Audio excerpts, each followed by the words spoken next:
Welcome to the Expanding Your Search and Stopping for Directions podcast with Brent and Julie Beemer. We are growing our circles of connections and knowledge together with encouraging conversations and positive communications. Today, Brent and Jody welcome missionary and author of an exciting group of books for children, Julie Beemer. And now, Brent and Jody Bailey. Happy Monday, everyone. Happy beginning of the third week of April. We have had a great month, and we've got a great show for you today. You don't want to miss this awesome guest we have on our show today, Julie Beemer. Before we go any further, let's go ahead and let's welcome my co-host, Brent and Peyton. Hey, what's up, everybody? It's good to see everybody. Thank you so much for coming and being with us today. We got a pinch hitter in with us today. We do. Who is actually filling in for his brother. Yes, he is. And he's got a joke he's going to be telling here in a few minutes. And then you guys are right. Let's do this. Yeah, let's do this. He loves exactly. that. He loves that. So you're kind of like custom built to do this. You got your own YouTube channel, don't you? He does. What's it called? Tell everybody out there.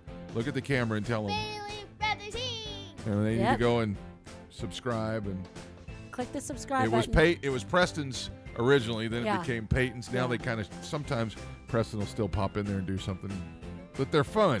It's you playing games, you making goofy videos, stuff like that. Yeah.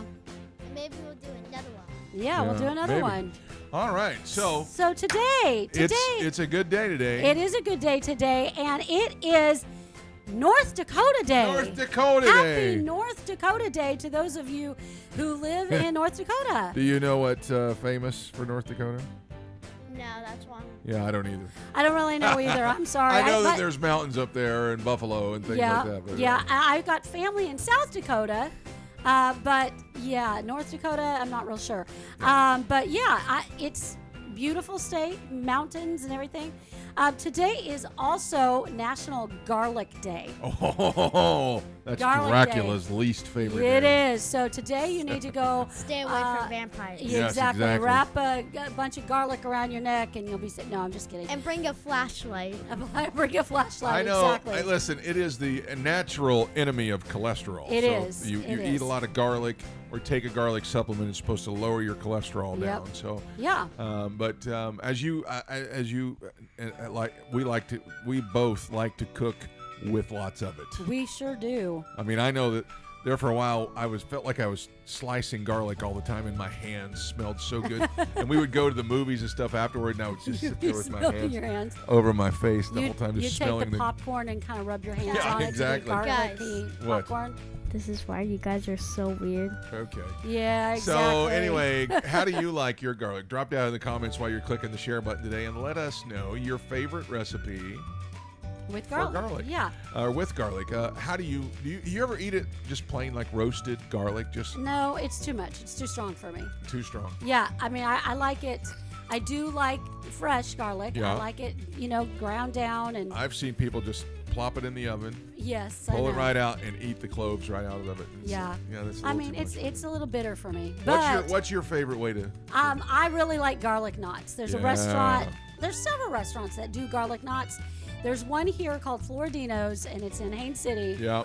And they make some great garlic knots, and they come out of that oven piping hot. I better stop talking. Garlic bread is really good. Well, what they're trying to say, what is your favorite way to eat garlic? Exactly. That's exactly right. Exactly. Right. Nice job, Sally. Yeah. So, so that's good. Today is also National Hanging Out Day.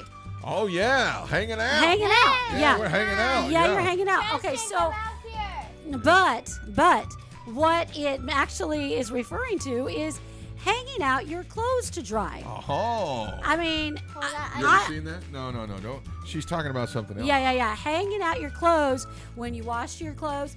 You ever seen can that? you go really far and actually wash your clothes on Have you ever seen that? Have you ever seen that? I don't think saw I it. have. Jody grew up in California. I saw it in Yeah, the we movie. did. Now, that doesn't mean there's not In a out there. movie, There yes. are rural areas of California, I'm sure. There are, And in yes. in the olden days, back in the 30s and stuff, there was pictures of, I mean, if you watch any of the old Tom and Jerry cartoons, they would show in between the buildings in the cities, they would hang it out there. Yeah. But in rural America, they still do that to They this still day. do. And you know And what? like in the Tom and Jerry movie, they hang out.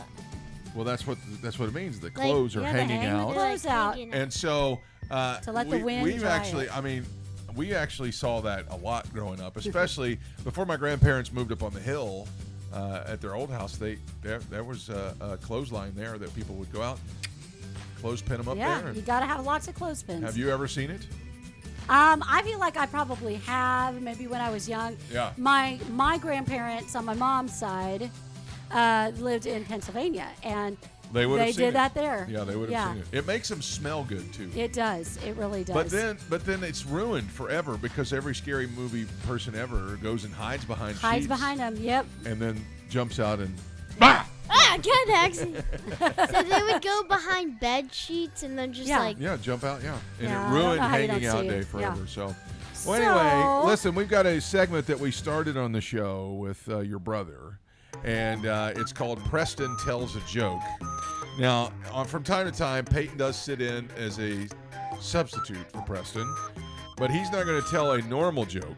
I'm gonna go tell a knock knock. Yes, he's going to tell us a knock-knock joke. So you got some big shoes to fill because Preston has done 3 for 3. I mean, he is bang, Yeah. bang, bang. So you, Well, like, where are the big shoes to fill? well, I need shoes they're to. right there. Look out there and tell us.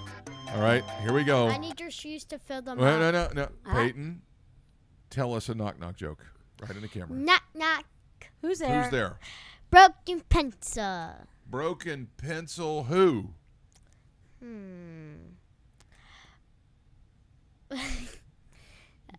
Broken pencil?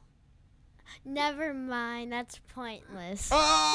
Oh, nice. Awesome. Nice job. Good job, bud. You did it. You did it. You did it. Good job. Awesome. Congratulations. It's Peyton tells a knock-knock Hey, joke. knock, All right. knock joke. Well, we are going to go ahead and get to our guest. So stay with us as we expand your search.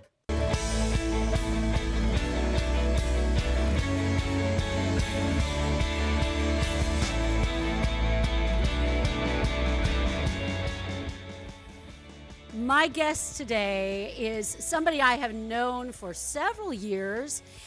We had her husband, Matt, on the program last year. But I have known Julie from our time together at Phoenix First Assembly. It's the church in Phoenix, Arizona, that was pastored by Tommy Barnett. But she was part of the Master's Commission program there. And she was also part of the choir and the singing Christmas tree that my dad, who was the worship pastor there, conducted. And it was many years ago. We have some of the same friends that we still keep in touch with. But her story, when she was a child, her mother would often say, "You're my little missionary." And that's exactly what Julie became.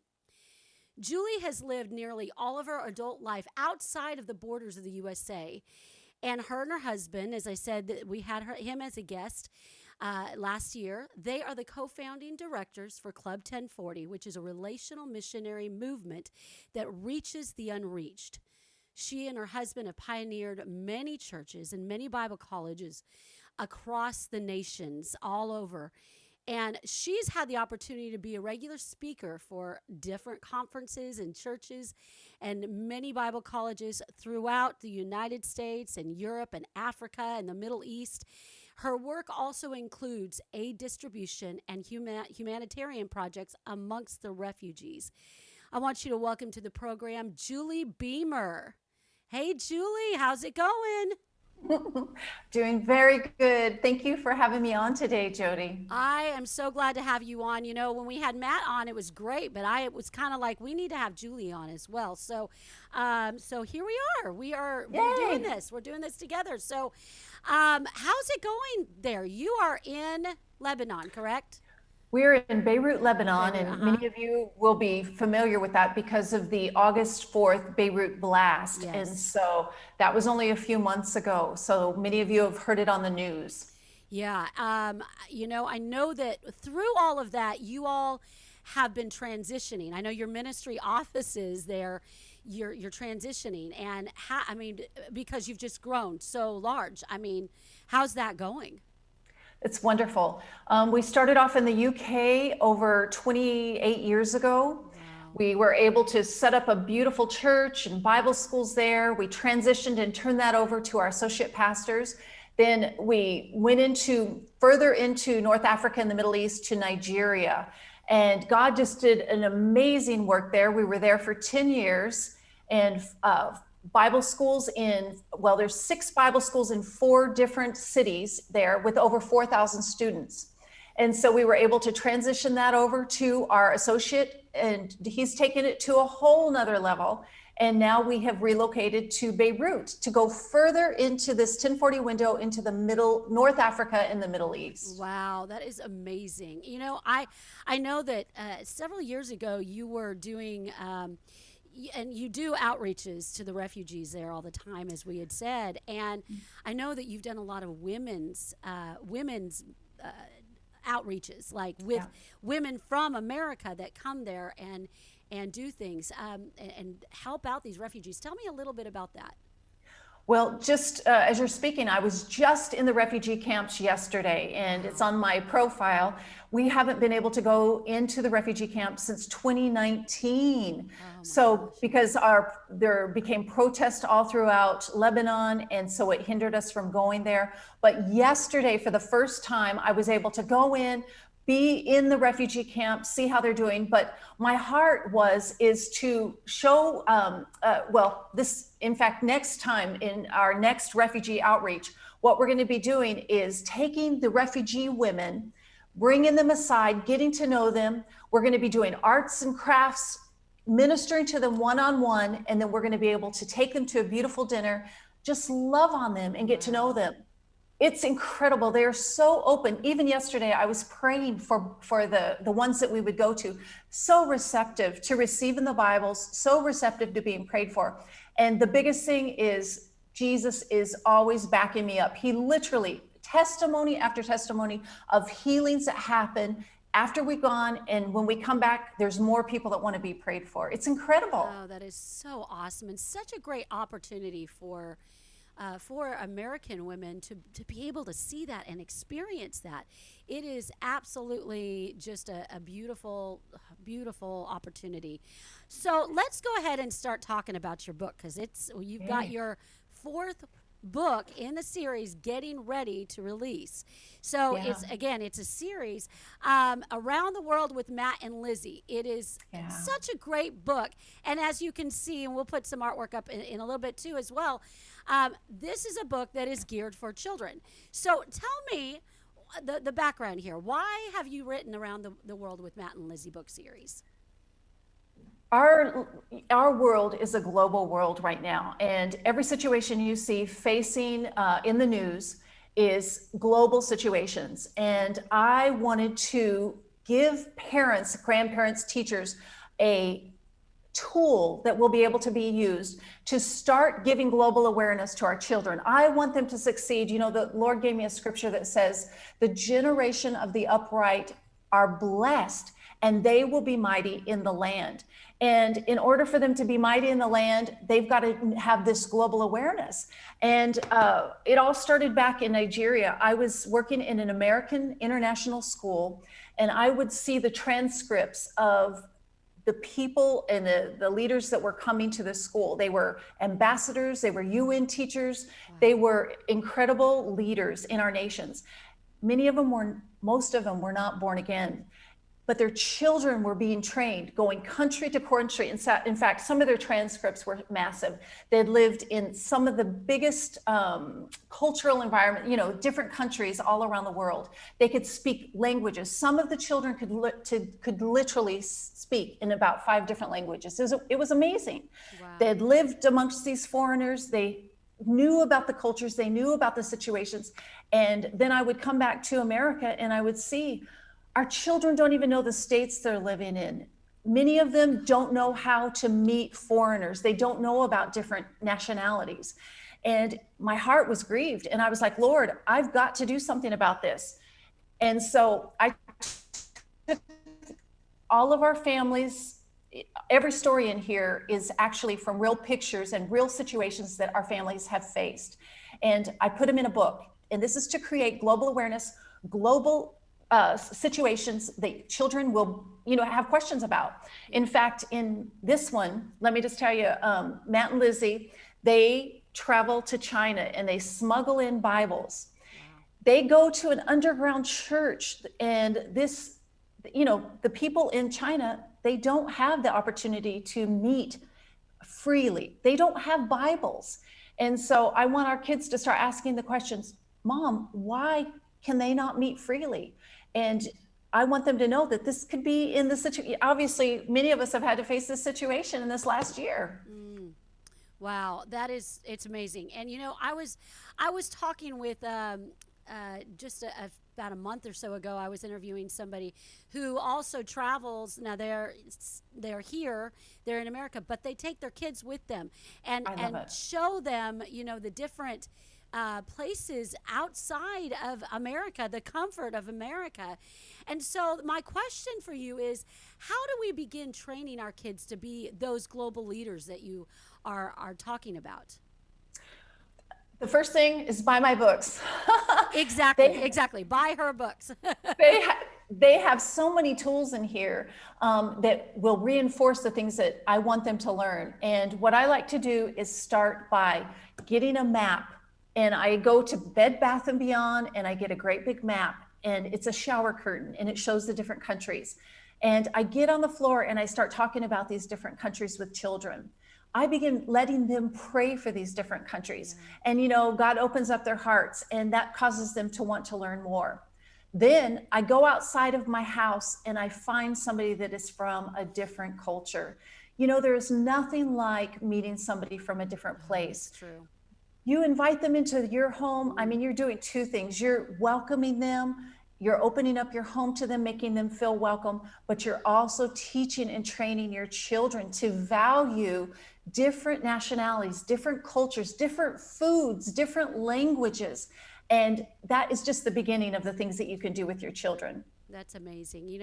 I know that, some people might go, well, why? Why do our kids need to be trained? And I mean, just look at our world around us right now, and what can we do? But why? Well, what do you feel is a reason that our children need to be trained to be global leaders? Jody, they're not going to be able to succeed in their future if they do not have this global awareness. They will get left behind. In fact, our children are getting left behind as we speak. And in order for them to succeed, they are going to have to know these things. Our world is interconnected now. Yeah. I'm literally on Zoom meetings from Beirut, Lebanon with you in Orlando, Florida. Yeah, and this is happening everywhere. And so for our kids to be able to be successful in their future, they're going to have to know about currencies around the world. Other countries are not just going to be English speakers and dollars anymore. They want their countries to be the successful ones. And so we need to know about, the different currencies. We need to know the different languages, not just to be successful politically or educationally, but to change people's hearts. And the first thing that opens up people's hearts is you smiling, listening to them, getting to know them, listening to their stories, and valuing and respecting their cultures and their differences. That's awesome. Yeah, that's very true. So as we have these books now available to us, and how, I know that we need to read those books, but how can they be used as a tool to train our kids? So going through the books, I have, I really aimed and targeted it at our homeschoolers, because obviously this last year has been one where we've needed tools in our hands to use. But in the back of the book, I have given you tips to be able to use, questions, different ways. In fact, even in the China book, you learn how to write in the Chinese language and you learn how to speak. Wow. in the Chinese language. You also get to learn how to use chopsticks. That's so cool.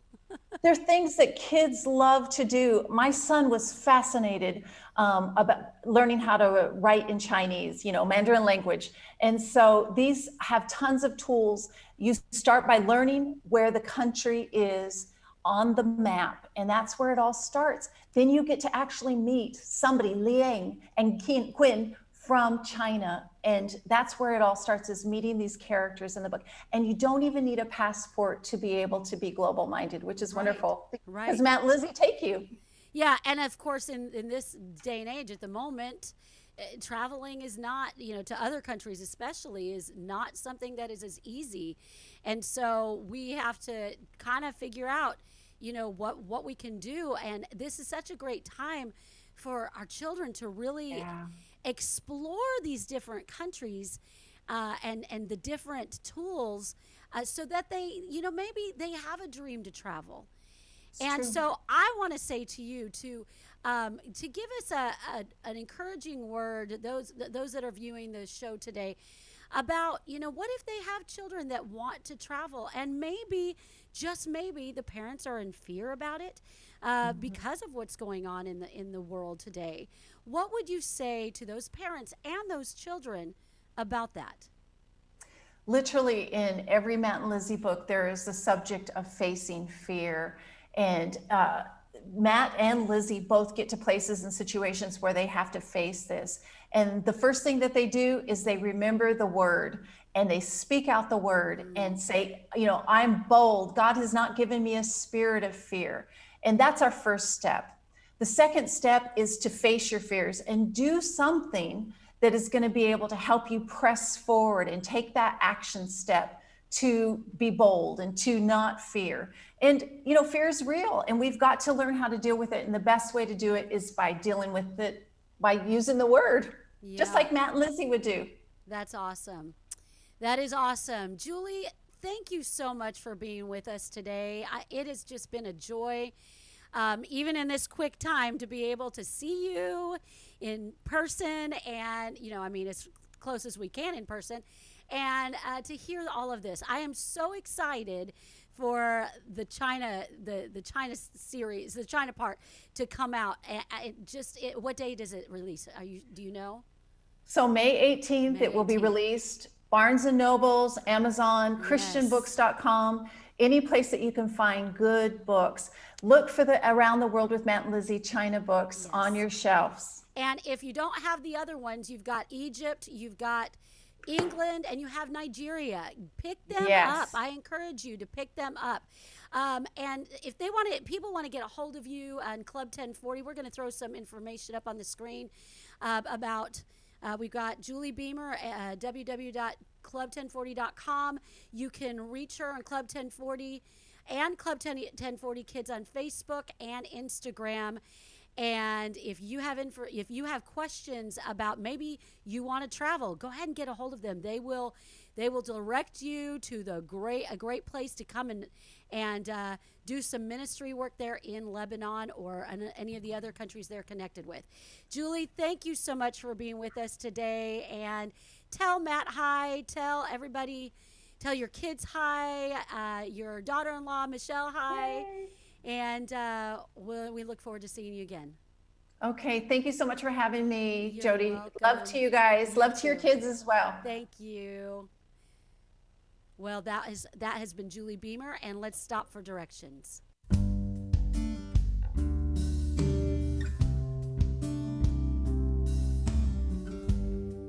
The Great Commission was given to us by Jesus.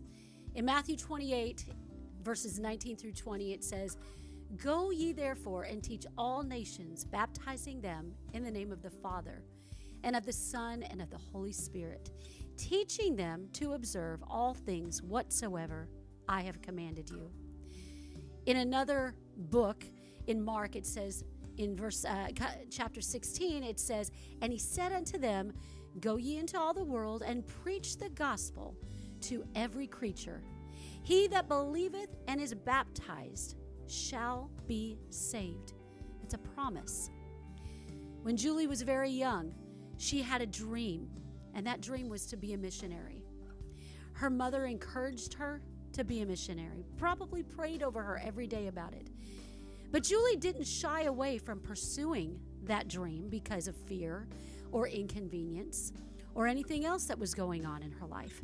She went after it full-fledged. And now look at where she's at. She is reaching a nation and many nations for the gospel of Jesus Christ. We need to follow this example of childlike faith and also encourage those in our lives that are young men, young women, our children, teenagers in our lives, to pursue their dreams and encourage them to reach the lost, to reach those that are unreachable, no matter what the circumstances are. Those children who might have a desire to go overseas and be missionaries, or at least go on a missions trip, a one-time occurrence, a multiple-time occurrence. We need to encourage them and support them. Why? Because there are people that need to hear the Word of God and hear and experience His love. As we're doing that, and even in our own country, we also need to welcome those destitute and without hope into our lives and homes and show them the love of Jesus Christ so that their lives may also be filled with hope and they can share that hope and love with others as well. Well, that's going to wrap it up for me today for this show. It's been great. I want to thank Julie Beemer for being my guest today and introducing us to her amazing ministry. Don't forget to pick up her book, Around the World with Matt and Lizzy, all 4 versions of it, the different countries. Thank you also to my husband Brent and my son Preston for a great show today. Until the next time we are together, I encourage you to continue to expand your search and stop for directions. Have a great day. Thanks for joining us today. Connect with us on @expandingyoursearch on Facebook and Instagram and @expandingsearch on Twitter. Relive any of our episodes on YouTube. We are available wherever podcasts are found, including Spotify, iHeartRadio, Apple Podcasts, and Google Podcasts. You can also download the Direction Ministries app on iOS, Android, Apple TV, Roku, and Amazon Fire. Take some time today to expand your search and stop for directions.